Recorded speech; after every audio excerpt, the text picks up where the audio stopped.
Today we have Beatrice Good Connect with us on LinkedIn Marketing Mastery, and she's going to tell us how to have a badass brand. First of all, Beatrice, do you wanna introduce yourself a little bit and tell us what's a badass brand? Badass brand. Well, that doesn't necessarily mean using a baseball bat, getting a kangaroo, or like flipping tables. Is your own version of badass and being true to, your business, to what you bring forward, right? And making sure that your brand is always like you're going to have a brand regardless, right? It's there.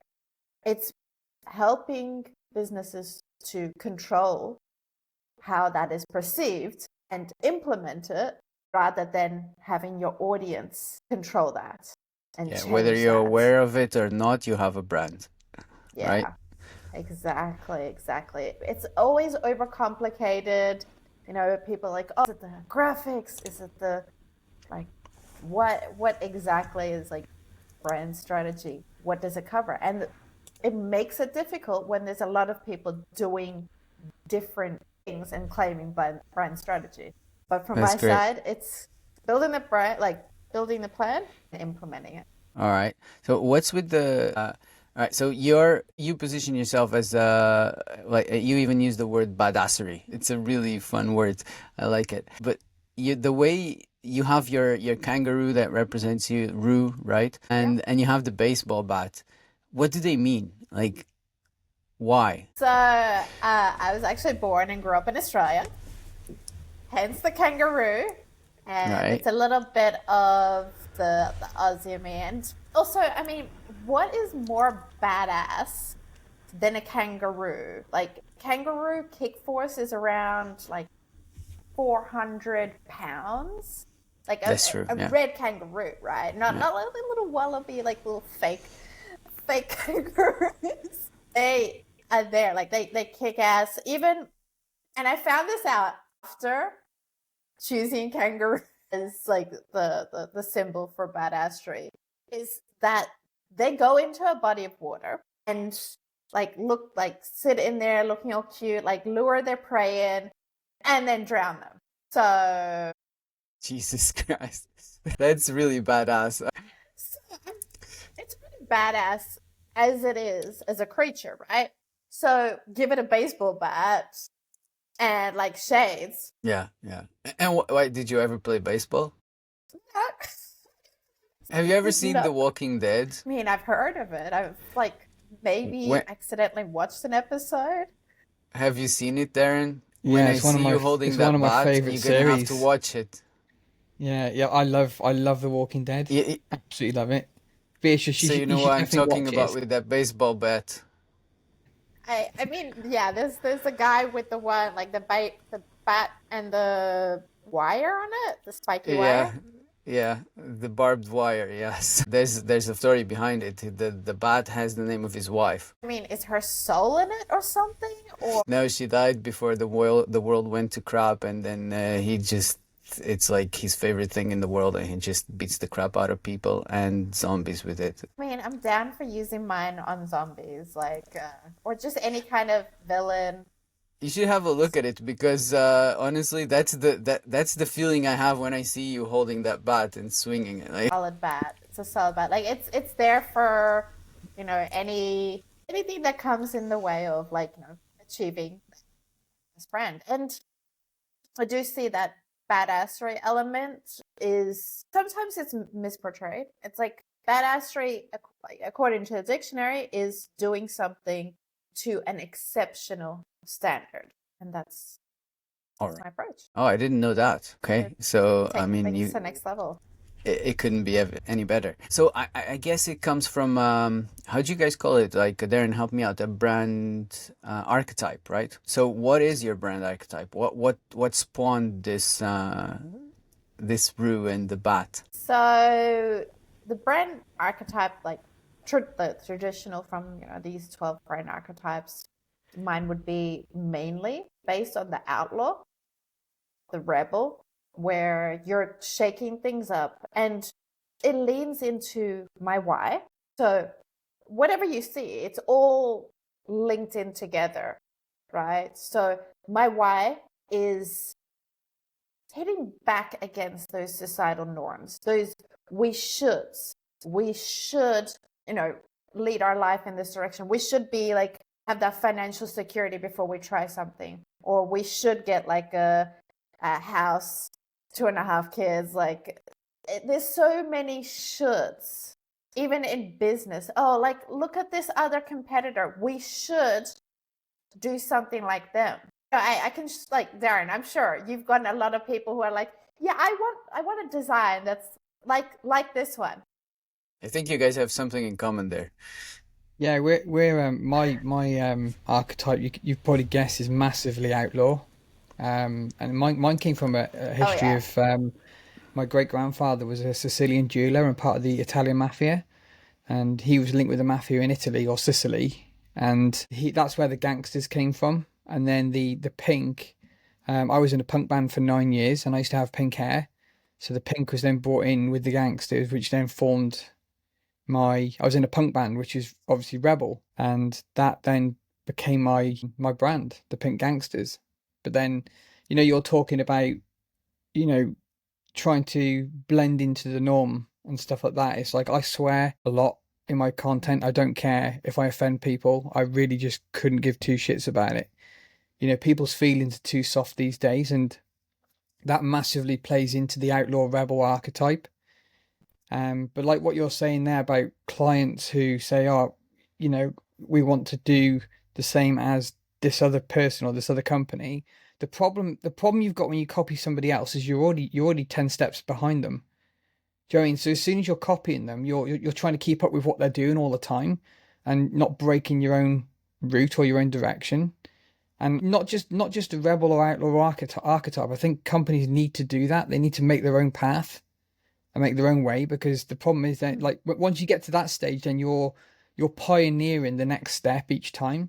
Like when we start to do the Pink Gangsters, I'll just quickly talk about this, fan, before we go on. But when we started to do the Pink Gangsters, they became very popular very quick. And what happened then? We started to see other designers trying to design gangsters, and not in pink suits, but gangsters in suits. And I had there was a case where, I'm not going to say his name because he got a lot of flack for it, but there was a guy a well-known designer on LinkedIn, and he did a post, and it was spies, but they looked like gangsters because they had suits on. And I woke up the next morning, and I had hundreds of notifications. I was like, what the fuck is going on? And I followed through the notifications, and basically this designer had posted what looked like gangsters, and my following had jumped on him, like completely, absolutely obliterated him in the comments, calling copycat, sellout, also like really going at him. And I had to get a grip of the community, because I was like, you can't just jump on people just because they've got a guy in a suit. Even if it was a guy in a pink suit, it doesn't matter. Like, I don't own pink, I don't own gangsters, I just have that as my brand archetype. But in a way you do. I'd like to pull on this thread a little bit. Like, that's branding. A couple of episodes ago we spoke about the fans versus followers, right? And that's what fans are going to do for you, and I believe that comes from branding, from good branding, from actually having that ingrained into your following, that this is you, like that symbology, and they will come to your defense every time if someone tries to assault you. So that's how you create a fan base instead of a following, and that comes all from branding. And that's what you guys are describing. So I'm glad you shared that story. The way it was approached should have been different, because people were very aggressive. Like they shouldn't be, but be defensive by all means, but don't be aggressive about it, because it becomes like a cult at that point. Do you know what I mean? And that's not what I want for my brand. And you have a point in terms of like that. When you have a very strong brand, you are going to have that following that are going to be like, hey, this image links directly to this person. It doesn't matter what, like, if somebody else comes in later. So say, for example, if somebody comes in now with like a kangaroo and a baseball bat, they're going to struggle, right? Because it's already been established for, a couple of years now. But I want to balance that out, because what Darren's saying also has a very valid point, and it brings in the other element, and the stronger element to how brands are remembered and perceived is the values, right? So like Darren going in and being like, look, guys, I appreciate that, but this is not what we represent as a brand. That is more memorable, and sticking to that, right? Because a lot of the time there can be people saying like a completely different thing, and sometimes that opinion isn't going to agree with the masses. Yeah. Right. Yeah. But sticking Absolutely. to that's what works. That's what's a memorable brand. Right. And that's why, like, I don't focus on the imagery. I focus on that internal side, like the values, the persona, what is your why? And building all that out before we even go to the messaging. We go to the voice or the imagery, right? Because all those areas that come in the groundwork, that's what influences the voice, the imagery. And I'm sure, Darren, you'd have like a fair bit of experience with that, like of people coming in with that, with or without that kind of background, to be able to help you. Yeah, so a well-established business normally has branding done by the time they come to us. But when we get a lot of clients that go, oh, I just want a banner in a featured section. Okay, have you got branding? No, not really. Okay, so at that point, then we have to sort of try and ascertain, get a rough idea of their personality. But the way I do that is, it's very loose. But the way I do it is I send them a banner portfolio to get an idea of the design style that they like. And sometimes they might want a more corporate, clean style. Sometimes they might want a more rugged, rebellious style, which is a lot more design heavy. And that kind of gives me an idea then of a little bit of their personality almost, because you get an idea of their design preference, and we kind of go off that quite a lot.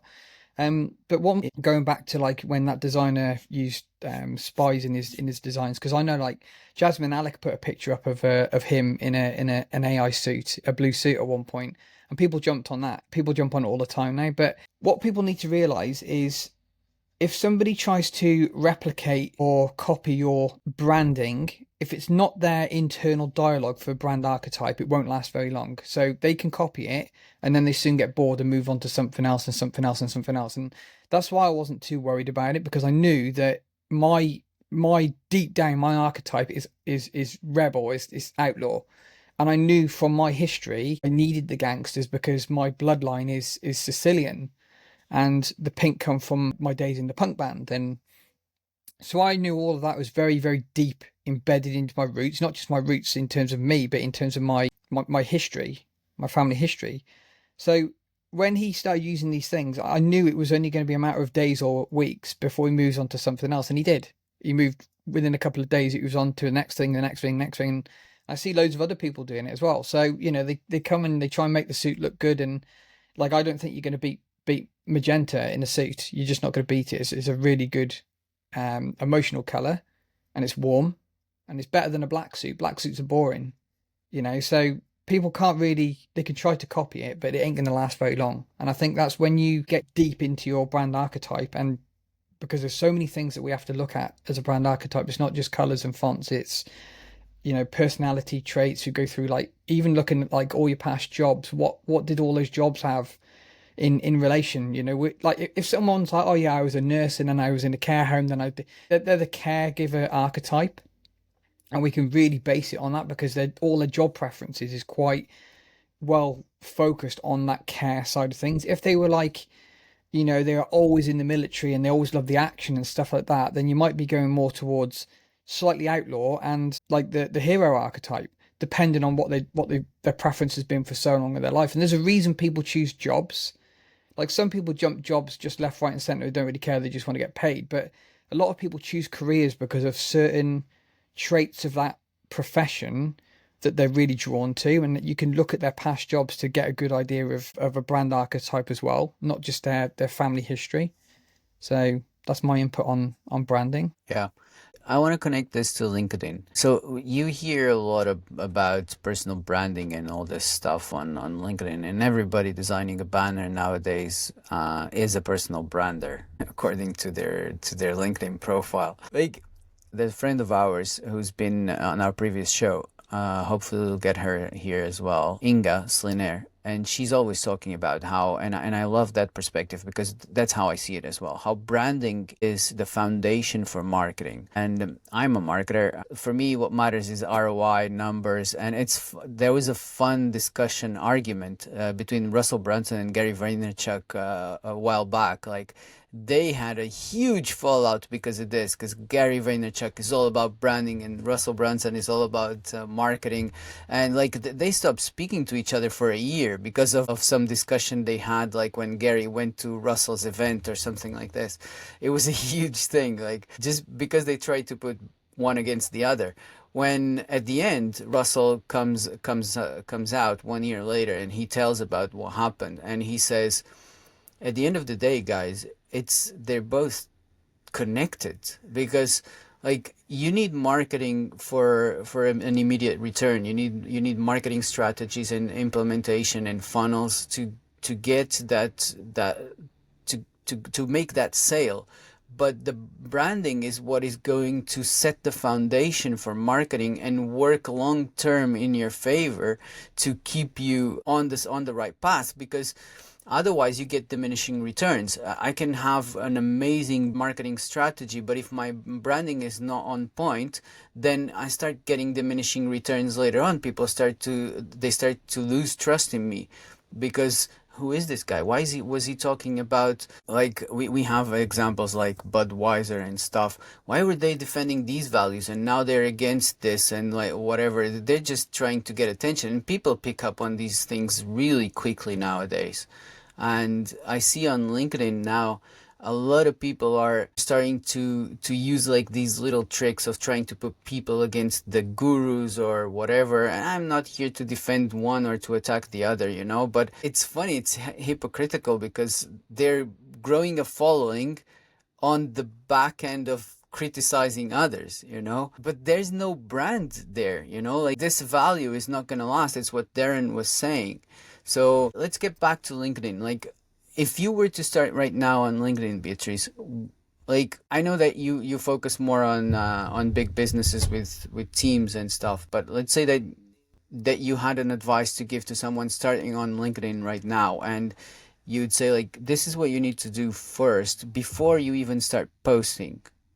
What would that be? So jumping back to like what you mentioned about choosing enemy, that is like, it is a good tactic to be remembered. Like, having people know, like have a mutual enemy with those, with your following, etc. So they can like get in there and be like, yeah, this is like, we agree with this, let's move forward, right? Like that, and that leans into your values. So to answer your question, before approaching on LinkedIn, really understand, okay, like what are your goals with all this? Okay, like, yes, obviously we all want to make money. I get that, right?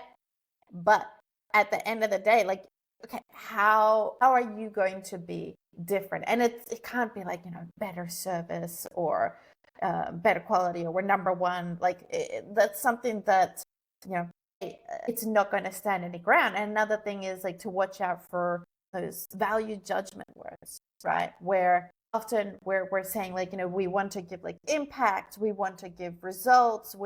There's a lot of fuzzy words that they're subjective. It could mean a lot of different things to a lot of different people. So jumping back to understanding, okay, what are my values? How do I want to approach this? What are my goals with this? And then spending some time, not like, I don't say go spend months doing market research, but spend some time in like Quora, Reddit, etc., and understand the challenges that your target audience have. Reddit right? Is where I spend most of my time. Exactly. I don't even want to know what you're doing. But I spend more time on Reddit than on LinkedIn, just studying for myself, for clients, just researching the audience. It's an amazing place because also it's people are anonymous there, so they share everything. So everything you need to know about someone is on Reddit. Exactly. So spend some time looking at that. Do an interview. Like, okay, so competition, like your competitors are focusing on X, Y, and Z, take a step backwards. Where is the space in between that they're not yet covering? You know, a lot of it is going to be like that same base. We need a lot of people to listen to this approach. But I'm saying, like, don't stop, like, post, because that's when you start having the conversation. Don't worry about the brand so much. You know, a lot of people, like, they've approached me, you know, at the beginning, and they're like, oh, you know, like, we'd like to work on our brand. And I'm like, okay, where are you at? It's either they you know, they haven't started, or they're in their first few months. I'm like, don't do your brand strategy, right? Because 6 months from now, 1 year from now, it's going to be different. Figure it out first. Yeah, you need to have, like, that experience with clients. You need to have the experience understanding what that looks like, how those goals change. Yeah. What is their feedback? We see the same with logos. You know, when someone comes to us for they say, oh, I want to build my brand. It's like, you know, can we get the logo? I'm like, forget the logo.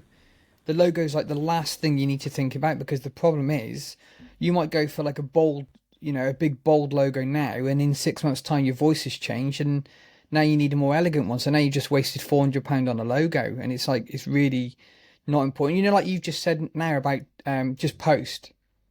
I find that the more I wrote, like Fran's experienced this watching me write, the more I write, the better I become at writing, but the more I can put my voice into that writing. Now, for about a year and a half, we used a content strategist, really good content strategist, Arsam, really good at what he does. But the problem is his personality compared to my archetype is very soft and gentle. He's not like a softie, but a lot more calm, polite.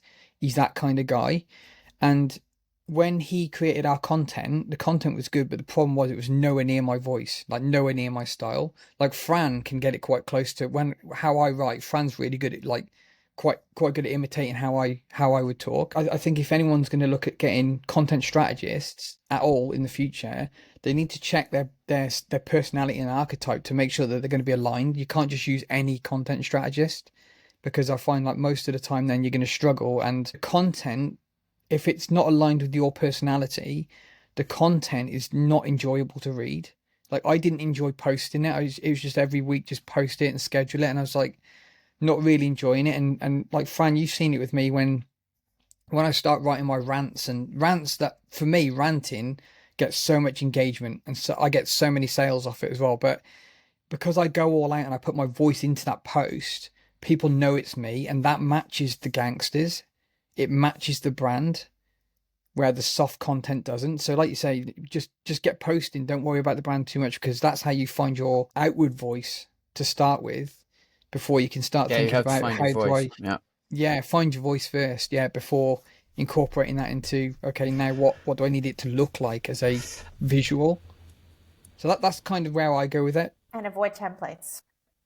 And you're finding your audience's interest as well, like the way people resonate with you. Because I posted, I mean, I'm still working on my content strategy, and I've been posting for over a year on LinkedIn, you know, like, but I just started posting and I started iterating from there. I was like, okay, this connects with people, they like this, maybe I should talk more like this. And I would post some tips about marketing strategy, and they were like, I would read the comments, it's like, they have no idea what I'm talking about. And I need to speak differently, because we need to learn how to communicate, you know. It's not just knowing the information, because they won't receive it the same way you think they will, right? So that's an important one. The messaging makes a big difference. Like, when you lean into those values, or you lean into, like, you know, the persona and everything, you put all those together in each of those posts, you're like, does this tick off these areas? It becomes so much more relatable. And that's why, you know, a lot of the content, you see pop culture references, you see nostalgia references, because you're connecting with people, right? We're not trying to connect with AI. Like, what people want is like that, like an emotional trigger, be it like happiness, sadness, excitement, some kind of emotion. Pick one, anything. Yeah, and more we have to do that because, as you said, we're not connecting with AI, but AI is attempting to connect with people, or people are attempting to use AI to connect with people, and we have to stand out. So the human connection, that being able to make them feel, is where it's at. Yes, like I put a post out yesterday talking about jobs that will be taken by AI, and I just want to very quickly talk about this because I think there's going to be, I think any job that doesn't require personal human connection, like anything to do with data and stuff like that, that can be processed. Things like in recruitment, you could use AI to assess CVs before putting it through for a person to give them a call. There's going to be loads of different jobs which can be replaced so easy with AI. Even just systems, it doesn't even have to be AI. It can be systemized. But there's going to be so many other, like AI cannot replicate. Like Dana's tried it with my voice, hasn't she? She made Dash GPT, and it was kind of close to how I would write, but it's still not right. And it's almost like the AI gets an idea of how you would type, but it doesn't give the attitude of how you would put it into context. And that's the problem you get. Because it doesn't understand how you would react. Yeah. Like it doesn't have a block button for a start. So it needs one of them. Sarcasm. It doesn't have sarcasm. Like where It doesn't. if you're annoyed with like some great post comment. Yeah. Okay, let's find a gift to reply to this. Darren has a good solution for those. What do It's you the do? block button. Yeah. Yeah. I'm too sassy. Like that's why, a big part of my brand is like outlaw, but there is like a fair chunk which is like a jester. So like the little like entertaining, excitable energy where kind of there is that tongue in cheek for Yeah. a few of the things where. Well, another part of it, how we bring our brand outside of LinkedIn, because I mean, I see a lot of people just depending on LinkedIn. I'm all about email lists. That's why I do bringing your following to an email list, and then from there doing the sales and all of that. But there's also there's another part of it, which is connecting different platforms, having a complete strategy that is not just LinkedIn, even though this is LinkedIn marketing strategy. Part of LinkedIn marketing strategy is connecting with your audience on other platforms as well. And that's one of the things that I wanted to talk to you, Beatrice. You have a podcast as well, and you seem to be very one voiced, and across all other platforms. Like, what prompted you to create to start the podcast, and what are all your touch points and the reasoning behind them? Is that too much? So yes, there is one voice, and it's all because of like sticking and understanding. Okay, like these values, this is the why, this is the approach, and like making sure that everything is consistent with that. The reasons why I'm on the podcast is because I had a conversation with Elijah Duran, and he was like, "Have you ever thought about doing a podcast?" And I'm like, "No." But keep talking. Let's try it. Let's see what this is. And at that time, it was very much about building out that strength of voice. And it has been very effective in really developing that. Like if you have the time to give, because doing a podcast, same as doing lives, etc., like it does take up a fair chunk of your time. But it is so good for you in developing your voice and understanding where your weaknesses are and leaning into those strengths, especially when you go into edit and you hear yourself and you kind of like separate yourself as like a third person at that point where you're like, okay, yeah, no, I'm doing that, like rather than like going, oh god, why do I keep on doing that? But has developed. Same thing for like videos and audio. Like I had never done that prior to March last year, like even on a personal stance. So I'm glad I got into that. Aside from that, so I repurpose on YouTube. I have the newsletter as well, which is like more of that long format, and Instagram as like a backup platform. I gave up on TikTok this time. Yeah, I was listening to an interview. He interviewed a girl that was going viral on TikTok. She's really good. I'm talking millions of views, and she can do it over and over repeatedly. And one of the things she said, like, it's completely different TikTok to YouTube. She said, I was getting millions of views on TikTok and thousands with the same video on YouTube, and then I started focusing on YouTube, and I started, and it inverted completely. Thousands on TikTok and YouTube, millions. Exactly. That's the thing. Like, you need to understand that each platform requires a certain amount of work to it. You can't just copy and paste. It's not going to work. Yeah, no, of course. I mean, there's like one of the most important things in marketing is, first of all, understand your audience, and then where are they spending their time, and what are they doing there, so you can communicate with them the right way, right? So who's my audience? Is it businesses? Okay. Is it coaches? Where are they? Are they on LinkedIn? Yeah, probably on LinkedIn. Would they be on YouTube as well? Maybe I can reach them on YouTube as well, but probably maybe they won't be on TikTok. These touch points, what is the importance in branding to have all these touch points from your point of view, Beatrice? So I would kind of pull on that string a little bit, that rather than looking at what your audience is doing, like where they're at, take a platform that leans into your strengths rather than trying to find your audience, because you will find them on each of the platforms. They're just going to be a bit different, right? And you need to lean into that a bit differently on each one. This I connect with the ICP, right? So once you have if you define I call it a dream client avatar instead, for the purposes of coaching and stuff. But if you have a defined avatar and a person that you want to reach, you will also know the media that they're consuming and how they are consuming it. But obviously, I would create a Venn diagram and just put them both together, Exactly. You need to know what your strengths are and put it together with where your audience is, like who you want to reach. But obviously, for most of us, the people who we want to reach will be those who are closer to our strengths, right? Those who consume the type of content that we like to create or that we are better at creating. Exactly. And, there is that case where people say that often you're targeting people like a few months or a year from where you were, right? This happens in some cases. Yeah, in terms of branding, all these touch points, what is the importance of having more than one touch point? Why not just LinkedIn? Like, how do you see this? So it's people seeing you. So like once they, it's especially important for sticking in their minds, right?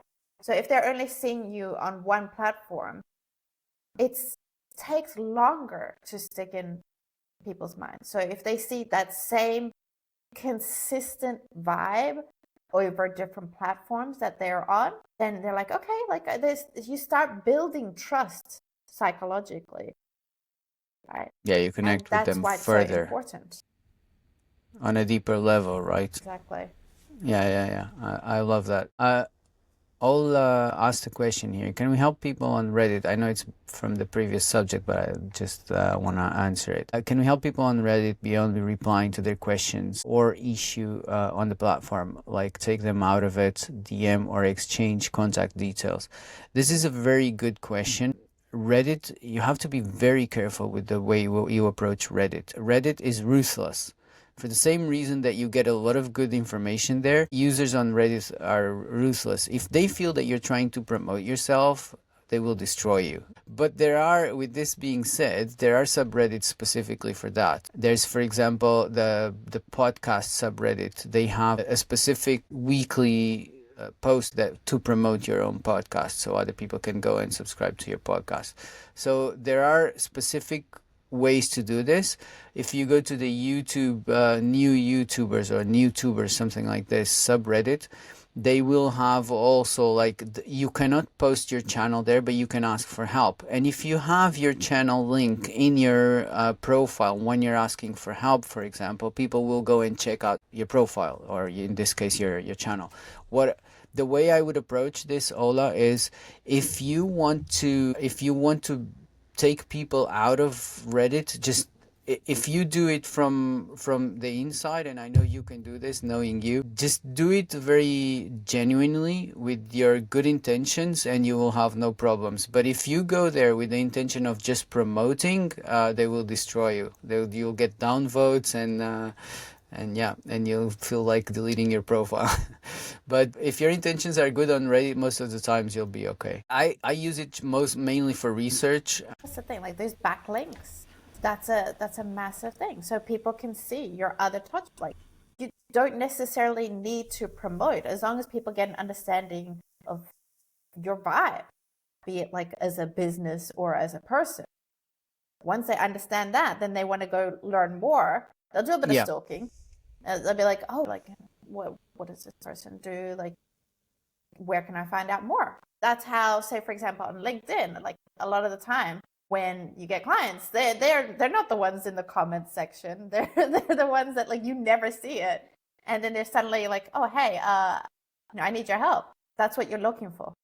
So would you say that's one of the good things of having all these touch points? Like, for example, I found your podcast through your profile. So the first time I saw you live with Adriana Tica, and I watched the live. I really enjoyed it. So then I saw that you had a podcast. I started listening to your podcast. So this is how we connect with people, right? Like if you have all of these content and it's out there, people will start searching for it. I mean, from my marketing mind, I always want to guide them to the next step. So like I would say, your profile should say, okay, if you want more or if you want this. But yeah, if you have all of this optimized in any profile on all your social media or whatever, just think about from here, where can I take them, right? So would you say that this is one of the important things of having all these touch points, I suppose, Beatrice, right? To further this connection. This is a good example. Yes, exactly. So like, I wouldn't say go and take 10 profiles. That being said, I will note, like, and this is something that I've noticed in a few businesses where even if you're not using a social media platform, whatever it may be, go and secure your business name or your name on that platform. It doesn't matter if you're using it or not. Because later on, when your business is rolling, and then say, for example, you want to expand to that platform, and somebody else has taken it just out of spite because they're like, oh, hey, this person's getting famous, and oh, this name is available on this platform. They're going to take it, and like, you're going to struggle to get it back. Like, imagine you have 5 profiles. You're thriving on LinkedIn, you're like on YouTube, whatever. And you have that exact same name on each of them. And then suddenly, say, for example, on Pinterest, that name is already taken. You're going to have to use something different. That makes it a hell of a lot harder for people to jump between those profiles. Yeah, absolutely. Yeah. Especially when you have those how do you call the tags? No, like even YouTube has tags now. At least take them all the same, so people don't have to, so they can find you everywhere if they're looking for you. That's a great tip. All right, so this is very out of the ordinary, but I like it, and I think you're on board with out of the ordinary. Do you want to share with us your story as the last thing? Usually it's the first thing, but. Like, what brought you to branding? Like, tell us a bit about what you were doing before, and why did you start working in branding, and what motivates you to do it? That is a big one. Branding is always like brand strategy has always like played a big part, and so is marketing. You know how life just keeps on kind of like nudging you. It's always done that for me. My degree was in hotel management, and I've managed a hotel. I've been a chief operations officer. Like I've been in real estate. I've done a lot of different things, but it's always kind of it's snuck in where, say for example, I was managing a hotel and they're like, okay, like we don't want to spend on outside marketing. Can we just get somebody like to do that? And I was like, and then get in on that. And even finally, when they did hire someone, it didn't even like, it didn't resonate. They were just copying pasting like from what like every other hotel was saying. I was like, guys, finally, like it's just rewriting what they're doing. And that changed, right? So now I recognize it more so working with clients, that all that operations experience, be it like in hospitality, be it in a startup, be it in e-commerce, be it real estate, be it developments, etc. Having that operations experience has given me such a big advantage, because it's not just helping build up that strategy, build up that plan, but actually making sure that it does stick in the business. It does get implemented in a way that actually makes sense, be it for the team, that you get their buy-in. Because there's no point in doing a brand strategy if it's just going to be put onto a file. You're like, cool, we've done that. And then it goes into like a document and never gets touched again. Like the point is to use it, be it on the socials, be it with the team, be it on your website. And by the team, I mean like in your hiring process, in your sales, etc.